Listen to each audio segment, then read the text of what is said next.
Kailan nyo po unang na-experience yung mga kababalaghan dito sa lugar na ito? Medyo matagal-tagal na rin po. Yung kauna-unahan po, Opo. siguro meron ng mga 7 to 8 years. Ako, experience ko dito nung iyak nung dalawang bata. Kung ilalarawan mo ang lugar na ito sa isang salita, ano po iyon at bakit? Sa akin naman, para sa akin, hindi naman siya nakakatakta sa araw. Kasi itong lugar ito para sa akin, tahimik siya. Marami po bang natatakot dito sa lugar na ito? Ay, marami. Maraming natatakot dito. Ano po ang kasaysayan nitong lugar na ito? O, kailan pa po siya naabandonan? Matagal na po siya. Mga 30 years na siguro. Mga 2-3 taon siya nag-operate siya. Tapos nagsara na siya. Bakit po siya nagsara? Sanla sa bangko na may-ari na hindi na natubos. Hindi na natubos. Bali, sabi po may bali-balitang ano dyan, may nalunod. Opo, totoo po yung minalawin na bata. Ano pong bata? Sa akin, ang ano ko, sa nabalita ko nun, babae lang. Pero yung sa lalaki. Lalaki yung bata ang alam ko na nandiyan. Pero siguro merong ibang... Yung kwentong babaeng bata. Yung sa batang babae. Minsan may kasama ko isa ko kay nandito sila parang yun, naglalaro ko ito sa tatlo sa linggo dito. Kasama ko kaibigan babae. Bumukod kami, ito kami malapit sa punong malaki na yun. Yung time na una kong nakita yung nakahawak doon sa puno, nakatingin sa amin. Kaya lang, wala siyang mukha, pero parang niya, yung mukha niya sa amin nakapokus. Ngayon, yung kaibigan kong babae, hindi ko sinasabi kasi parang ayaw kong matakot. Nakikita ko na dahil sa ayaw ko siya matakot, siya na nagsalita. Sino yung batang nasa punong nakatingin sa atin? Kaya sabi ko, wala, gumala lang ganyan. Kasi sa matakot ko dahil nakikita ko talagang nakatingin sa amin. Kaya ginawa ko, nagsawa lang kayo ako, hanggang na siya nagsalita, nakikita niya din pa.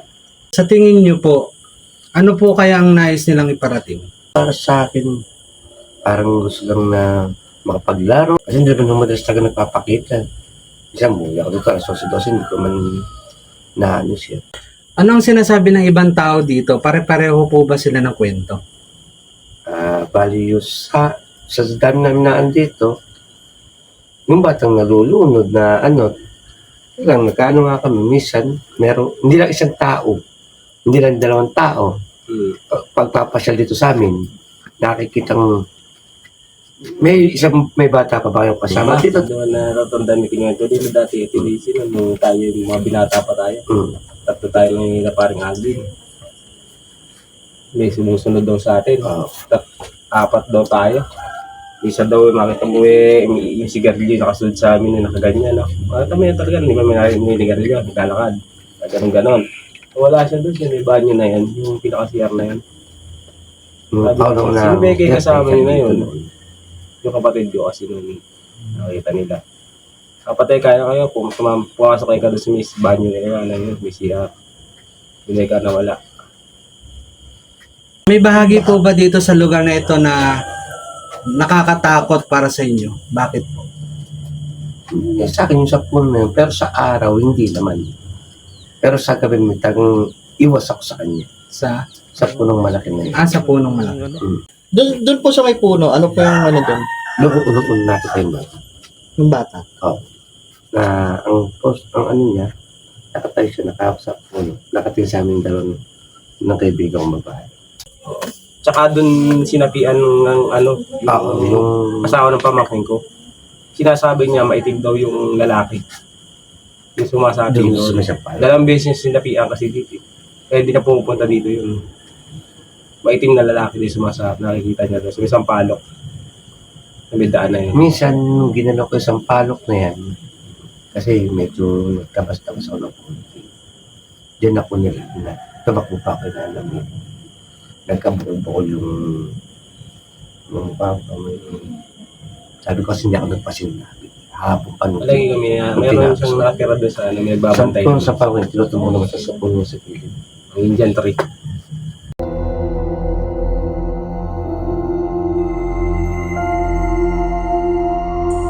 Communicate tayo sa mga entities gamit yung pendulum and then yung iba pang mga ghost equipment ang ating gagamitin.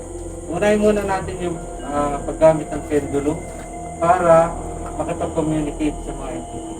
Bago tayo mag-start, sisindihan ko muna yung mga candles para meron tayong tower of light for protection. Ang tanong namin, mga elemento pa kayo nandito? Sige, pakisagot. Pagalawin niyo po itong pendulum. Sige po. Pagalawin niyo po. Pagalawin niyo po yung pendulum. Lakasan niyo po ang sagot. Kung mga elementals po kayo dito. Sige, lakasan pa.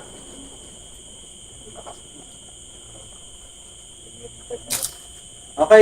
Ngayon, galit ba kayo na nandito kami ngayon sa lugar nyo?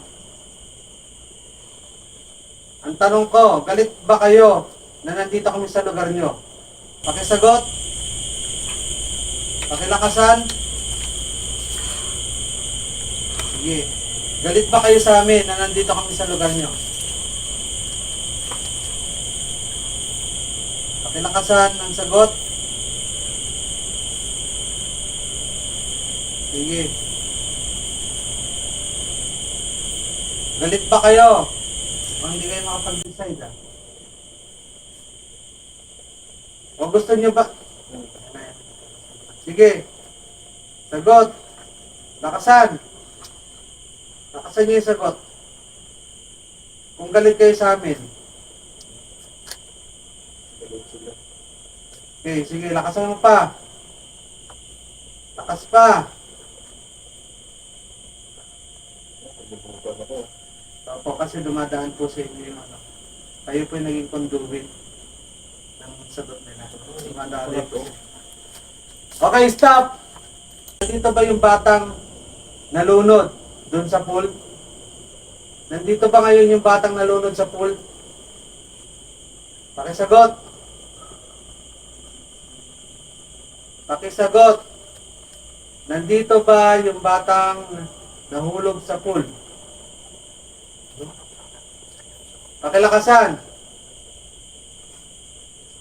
Lakasan yung sagot. Sumasagot na kayo kanina. Ano ba talaga? Kanina nagnono kayo, ngayon yes. Gulo nyo ha. Yes, nandito ka ngayon. Stop. Biyag ka ba ng handler? Biyag ka ba ng handler dito sa lugar na ito? Yung bata kausap ko bihag ka ba ng handler na nandito sa lugar na ito?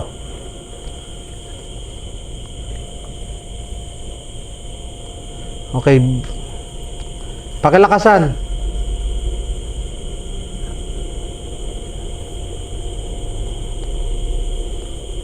Okay. Yes. Bihag nga siya. Stop! Bihag ka ba ng mga elementals ito?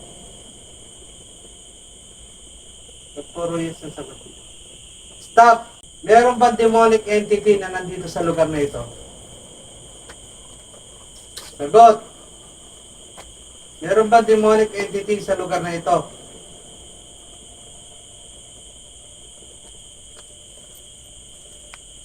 Sagot! Lakasan mo!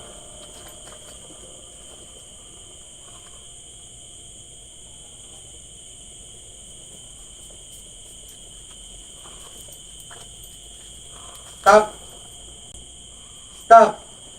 So may elementals, may batang nalunod, may demonic entity. At ngayon nga mga kababalagan, kasama natin si Boss Break Adventure. Siya naman ang susubok o gagamit itong ating pendulum rituals or communication. Ano kaya yung magiging sagot ng mga entity na kakausapin natin dito? Abangan natin yan dito sa ating kababalaghan or paranormal investigation. Okay. Unang tanong. Meron ba demonic entity dito?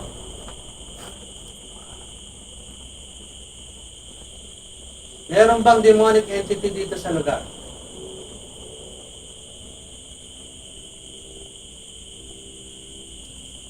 Pakilakasan yung sagot.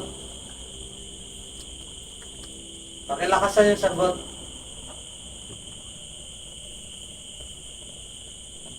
Lakasan nyo. Kamukha nung kasi lakas kanina.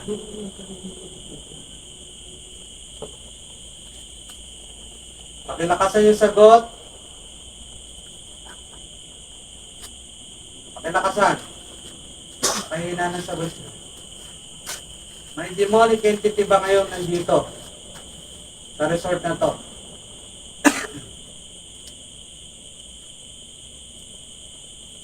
Lakasan mo.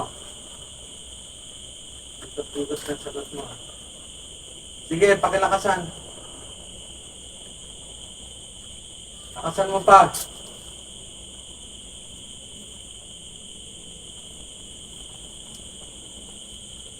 Lakasan mo. Malakas talaga. Sagot.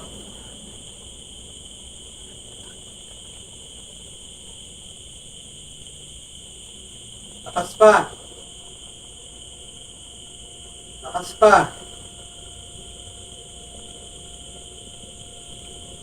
Yes, ang sagot niya. Stop! Nandito pa ba yung bata na nalunod? Sagot. Pakilakasan yung sagot. Yes, nandito. Stop! Okay, sunod namin tanong. Ikaw ba yung nagpapakita ang bata dito? Kanila, kuya. Pakilakas yung sagot. Lakasan mo pa. Hindi pa, lakas. Okay, stop. Pwede bang patunugin yung REM pad? Kaya nyo ba patunugin yung REM pad? Mamaya patunugin yung REM pad, ha? Kung mapapatunog nyo ngayon, patunugin nyo na ngayon. Galit pa kayo sa amin ngayon? Sige, pakilakasan yung sagot. Kung kayo galit sa amin, pakilakasan. Stop na. Okay, next. Next mo natin. Okay, ngayon naman ang susubok o gagamit ng pendulum rituals. Walang iba kundi si Madam Jung's Adventure. Okay? Sisimulan natin sa tanong na kung galit ba yung mga elementals dito. Galit ba yung mga elemento na nandito ngayon? O sige, baguhin ko na lang yung tanong kasi nasagot nyo na kanina yan. Batang babae ba yung nalunod dito? Batang babae ba yung nalunod dito? Pakisagot. Batang babae ba yung nalunod dito sa pool? Okay, yes daw. Babae raw siya, yung nalunod. Ewan ko kung totoo to, ha. Pero sumasagot siya ng yes sa atin. Yan, lakas. Okay, stop. Okay, batang lalaki ka bang nalunod dito? Pakilakasan. So, base sa sagot mo, ha.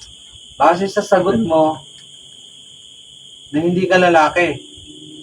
Stop. Elementals ba yung nagpapakitang malaking anino? So, hindi ka elementals. Kanina, no? Hindi siya elementals. Ngayon. Yes. Okay, stop. Kapre ka ba? Sige, lakasan mo. Stop. Marami kayo dito. Lakasan, lakasan.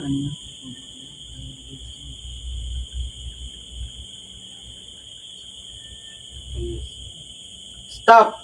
Kayo ba yung nambato kay Boss Tabs kanina? Hindi pa. Okay, stop. Lakas, ha. Stop. Stop na. Bawat kayo. Ano to? Yes, sila yung bumato. Nasa likod ko ba yung isa sa inyo? Okay, stop. Nasa likod ba ni Madam Jongs yung isa sa inyo? Ngayon lang hindi sumusunod yung pendulum sa akin. Yes. Yes, Madam.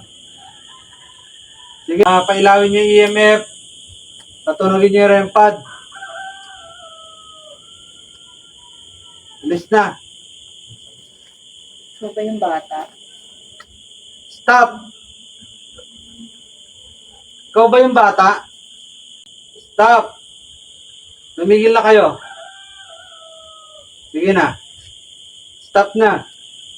Okay mga kababalaghan, ngayon naman ay si Boss Tabs TV ang susubok ng ating pendulum ritual or communication. Ano-ano kaya ang malalaman natin sagot or isasagot ng mga entities dito sa ating mga katanungan?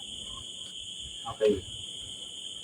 Unang tanong, kayo ba yung bumato kay Boss Tabs kanina? Pakisagot. Sige, galaw.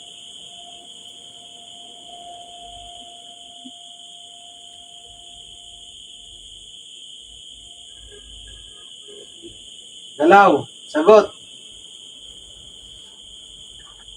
Kayo ba yung bumato kay Boss Tabs kanina? Sige, pakilakasan. Lakasan mo ang sagot. Sige. Lakasan mo pa. Talagang aminado kayo, ano? Sige na, stop. Ikaw pa rin ba yung bata? Ikaw pa rin ba yung bata na nandito ngayon sa amin? Kasama namin ngayon dito?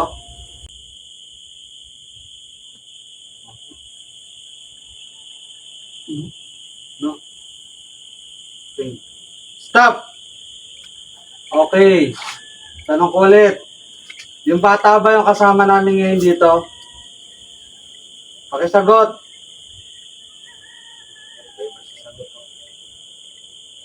Sige.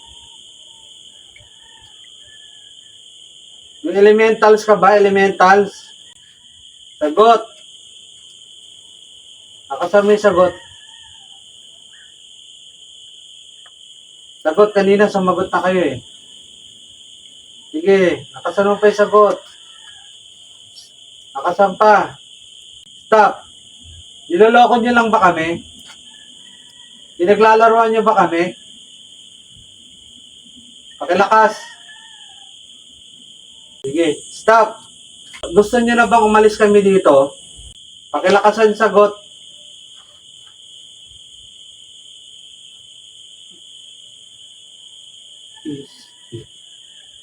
Okay, stop. Natatakot ba kayo sa amin? Nandito kami?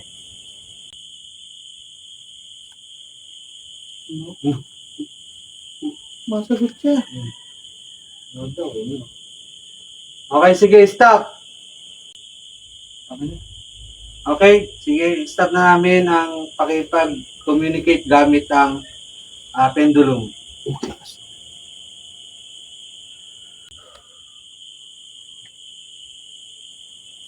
Okay, yun nga mga kababalaghan, tapos na tayong makipag-communicate sa mga entities dito gamit ang pendulum. Okay po, tapos na tayo makipag-communicate sa kanila gamit ang pendulum. At ayan, nasira na yung pendulum. At ang mga nakuha nating sagot, sinasabi, base sa galaw ng pendulum, is marami sila dito. May elementals, may demonic, and then merong yung batang nalunod. So, batang babae na sabi niya, nalunod dito sa pool, babae raw. At yun ang kanyang sagot. Ngayon, tinanong namin sila, kung pinaglalaruan lang kami nila, ang sagot nila sa amin ay yes. Pinaglalaruan nila kami sa pag-i-investigate ngayon at sinasabi nila na hindi sila natatakot sa amin. At galit sila. Galit silang nandito kami. Kaya yun yung naging conclusion ng aming pakipag-communicate sa kanila gamit ang pendulum.